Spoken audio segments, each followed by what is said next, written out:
Learning to build searches, foundational knowledge. Most important is to know how your data entry will influence your search. This is covered in the video that I've done earlier on searchable data. If you want to reliably search your data, you need to enter it into standardized fields in a standard way every time. So today we'll be looking at some of the basics of developing a search. So our main search engine is called Query Builder, which we access by first clicking Data and then Query Builder, which loads this basic page. There are a few different tabs that you can access. So if you're looking for particular patients, you'll want to build your search within this window. But if you're interested in looking for particular lab data, for example, you'd go to the Lab tab. If you're interested in billing info, you'd go to the Billing tab, etc. So these are the major tabs and categories that you're going to be looking in for searches. But most of your searches are likely going to be from the Patients window, especially at first. So our main tool for this, we access this button here called Use Search Editor. And as you can see, we have a basic search here. So what I'm going to do right now actually is I'm going to select a search that we developed in another video called Provider List, which will give us all of the patients that are attached to a particular provider. So I'm going to go to Recent Queries, which will give us this search that we've run before. There we go.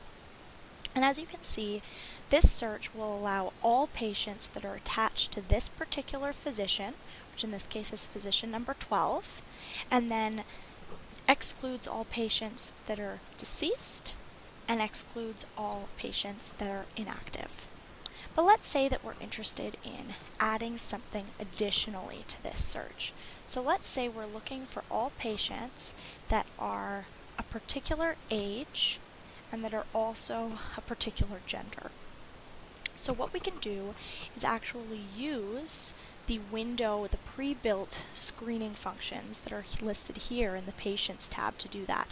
So I've loaded my query, I press Query, and I'm left with the 8 patients that are attached to that particular search. But now I'm interested in searching for all of my female patients.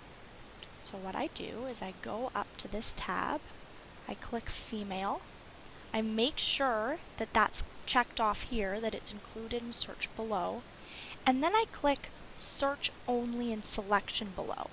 This ensures that rather than creating a new search of all patients in the EMR that are female patients, it ensures that it looks only for the female patients that are listed in the search that I've just run.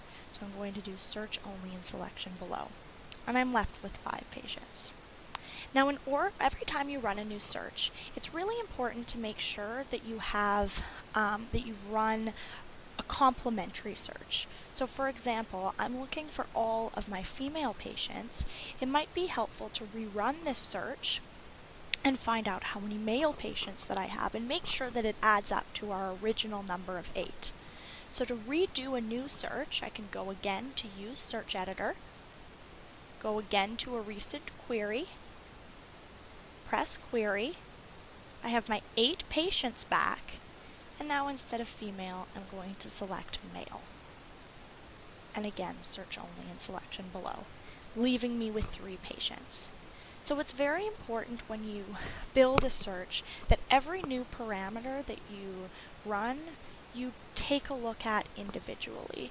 So I know, for example, that if I were to have had 15 male patients, when I should only have 8 patients total, that there's been a problem with the search.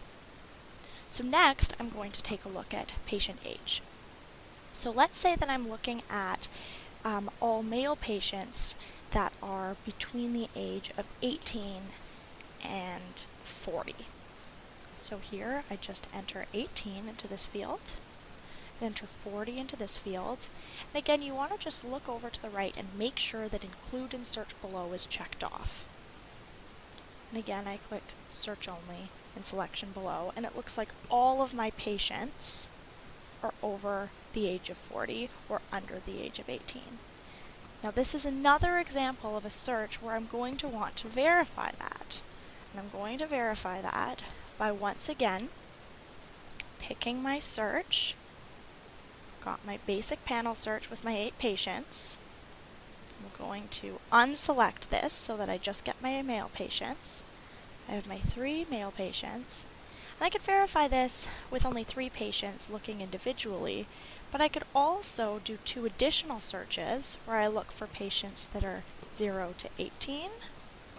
Search only in selection below. Oh, I need to include in search below. Search only in selection below. There's 1 patient.